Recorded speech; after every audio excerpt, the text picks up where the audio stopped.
सभी ट्रस्टी, सभी दाता विशाल संख्या में हमें आशीर्वाद देने के लिए यहां पधारे हुए पूज्य संतगण, गुजरात सरकार के अन्य मंत्रीगण, सांसदगण, विधायकगण और इतनी गर्मी के बावजूद भी आटकोट में इतनी बड़ी संख्या में आशीर्वाद देने के लिए आए हुए मेरे प्यारे भाइयों और बहनों,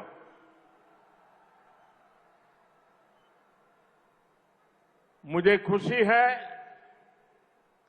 कि आज यहां Matoshri KDP multi specialist hospital का शुभारंभ हुआ है। ये हॉस्पिटल सौराष्ट्र में स्वास्थ्य सेवाओं को और बेहतर बनाने में मदद करेगा। जब सरकार के प्रयास में जनता का प्रयास जुड़ जाता है तो सेवा करने की हमारी शक्ति भी अनेक गुना बढ़ जाती है। राजकोट में बना यह आधुनिक अस्पताल एक इसका बहुत बड़ा उत्तम उदाहरण है। भाइयों और बहनों, केंद्र में भाजपा के नेतृत्व वाली एनडीए सरकार राष्ट्र सेवा के 8 साल पूरे कर रही है।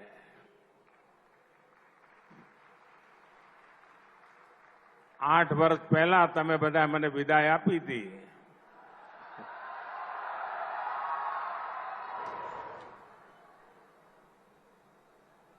પરંતુ તમારો પ્રેમ વધતો જ જાય છે।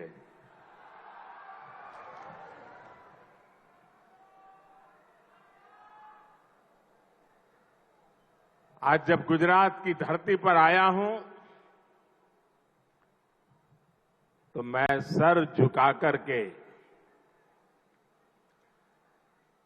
गुजरात के सभी नागरिकों का आदर करना चाहता हूं। आपने मुझे जो संस्कार दिए, आपने मुझे जो शिक्षा दी, आपने जो मुझे समाज के लिए कैसे जीना चाहिए, ये जो बातें सिखाई, उसी की बदौलत गत 8 वर्ष मातृभूमि की सेवा में मैंने कोई कोर कसर नहीं छोड़ी।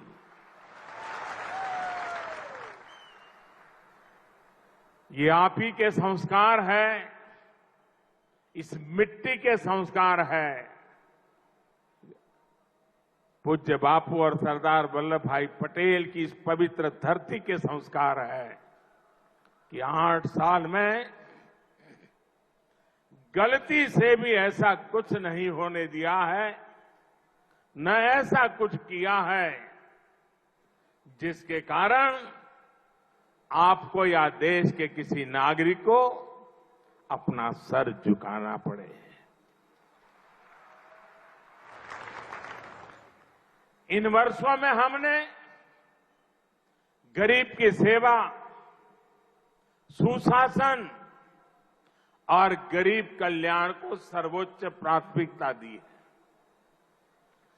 सबका साथ, सबका विकास, सबका विश्वास और सबका प्रयास, इस मंत्र पर चलते हुए हमने देश के विकास को नई गति दी है। इन 8 सालों में हमने पूज्य बापू और सरदार पटेल के सपनों का भारत बनाने के लिए ईमानदार प्रयास किए हैं। पूज्य बापू एक ऐसा भारत चाहते थे जो हर गरीब, दलित, वंचित, पीड़ित, हमारे आदिवासी भाई बहन, हमारी माताएं बहनें, उन सबको सशक्त करे। जहां स्वच्छता और स्वास्थ्य जीवन पद्धति का हिस्सा बने, जिसका अर्थतंत्र स्वदेशी समाधानों से समर्थ हो।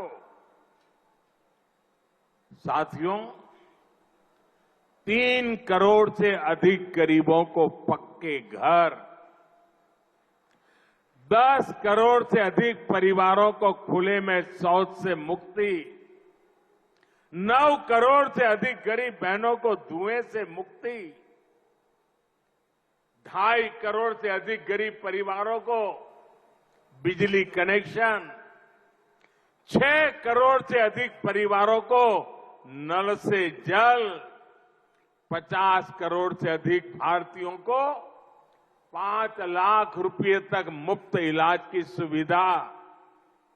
ये सिर्फ आंकड़े नहीं है मेरे भाइयों बहनों, ये सिर्फ आंकड़े नहीं है, बल्कि गरीब की गरिमा सुनिश्चित करने के हमारे कमिटमेंट के ये प्रमाण है, प्रमाण। साथियों, भाइयों और बहनों, गरीबों की सरकार होती है तो कैसे उसकी सेवा करती है, कैसे उसे सशक्त करने के लिए काम करती है, ये आज पूरा देश देख रहा है। 100 साल के सबसे बड़े संकट काल में, कोरोना महामारी के इस समय में भी देश ने ये लगातार अनुभव किया है। महामारी शुरू हुई तो गरीब के सामने खाने पीने की समस्या हुई तो हमने देश के अन्न के भंडार देशवासियों के लिए खोल दिए।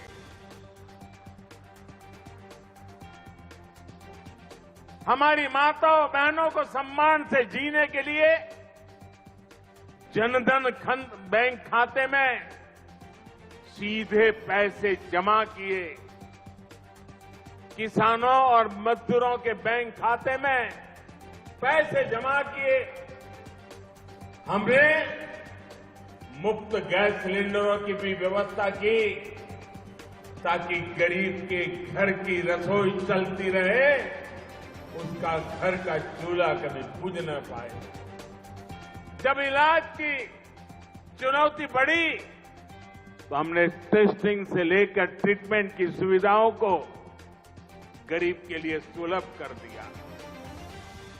जब वैक्सीन आई तो हमने सुनिश्चित किया कि हर भारतीय को वैक्सीन लगे, मुफ्त लगे।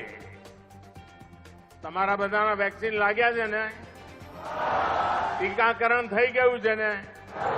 કોઈને કાણી પાઈ આપવી પડી છે? 1 રૂપિયો ખર્ચવો પડ્યો છે?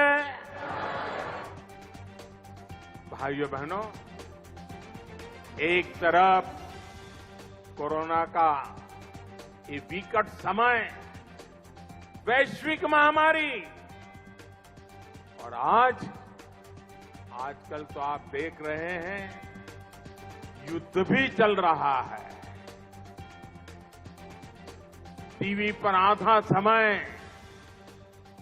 युद्ध की खबरें हर किसी को चिंतित करती है। इन परिस्थितियों में भी हमने निरंतर प्रयास किया कि हमारे गरीब भाई बहन को, हमारे मिडिल क्लास को, मध्यम वर्ग के भाई बहनों को मुश्किल का सामना करना न पड़े। अब हमारी सरकार सुविधाओं को 100% नागरिकों तक पहुंचाने के लिए अभियान चला रही है। जो जिस बात का हकदार है उसे उसका हक मिलना चाहिए।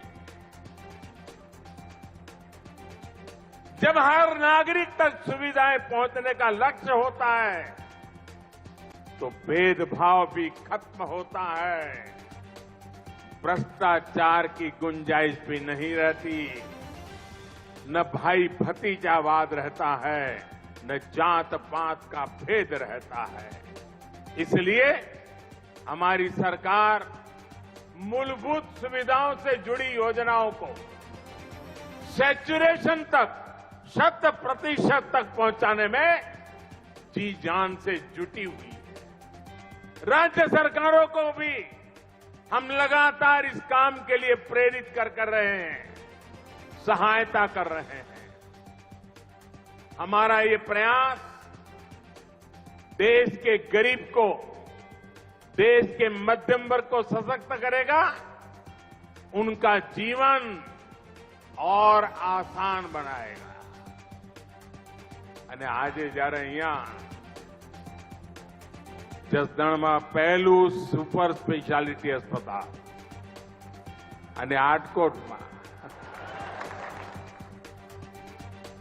અને મને આવ્યો તો હોસ્પિટલ જોવા જવાનો અવસર મળ્યો, બધા દાતાઓનો દર્શન કરવાનો મોકો મળ્યો, ટ્રસ્ટીઓને મળવાનો મોકો મળ્યો અને ટ્રસ્ટીઓ મને કહ્યું છું કે સાહેબ પાછું વળીને જોતા જ નહીં, અહીં કોઈ પણ આવશે ને ક્યારે પાછો નહીં જાય।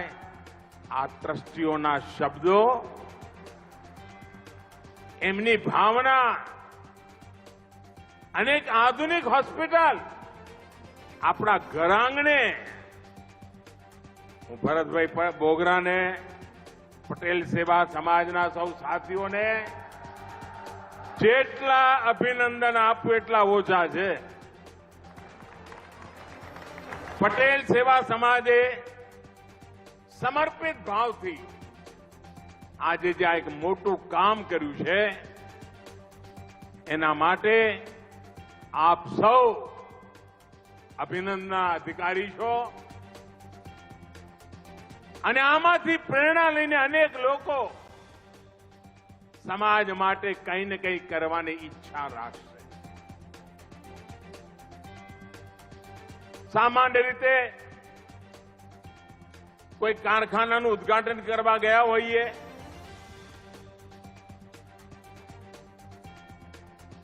કોઈ બસ સ્ટેશનનું ઉદ્ઘાટન કરવા ગયા હોઈએ, રેલવે સ્ટેશનનું ઉદ્ઘાટન કરવા ગયા હોઈએ તો આપણા મનથી વહી કહીએ કે ભાઈ તમારું બધું કામ આગળ વધે, ખૂબ આગળ વધે, ખૂબ લોકો પ્રવાસ કરે, કારખાનામાં ઉત્પાદન ખૂબ સરસ થાય, પણ હવે હોસ્પિટલમાં શું કહેવું બોલો? ના કેમ કે ભરેલી રહે એટલે મેં ઉદ્ઘાટન તો કર્યું છે પણ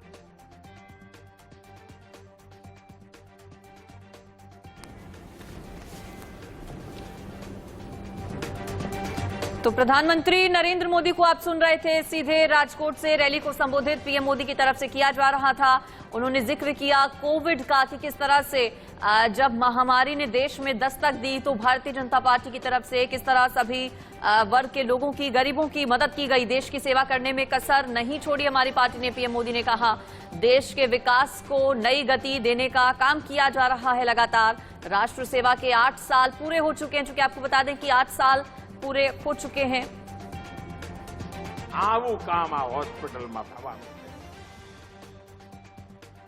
आज गुजरात में स्वास्थ्य बाबत में जे हरणफाळ भरी है, जे इंफ्रास्ट्रक्चर तैयार थयुं छे,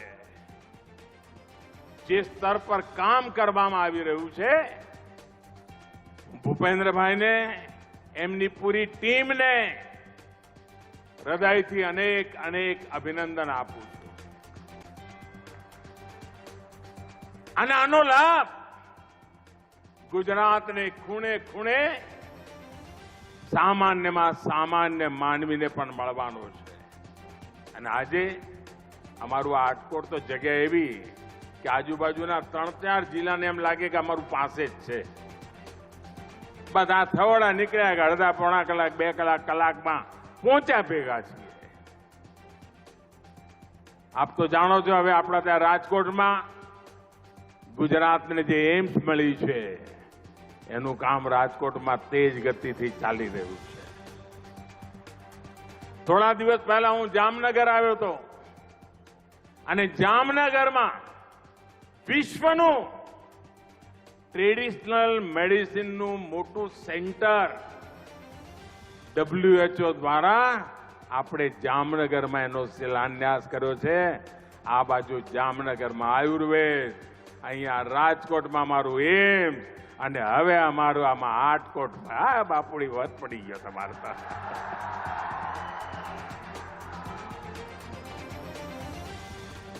સાથીઓ, 2 દશક પહેલા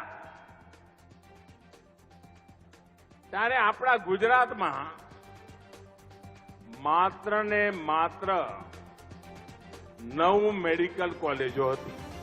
આ બધું યાદ રાખો તો ભૂલી જાવ છો લ્યા. આ નવી પેઢીને કહેજો પાછું, નહીં તો એમને તો ખબર જ નહીં હોય કે શું હાલ હતા.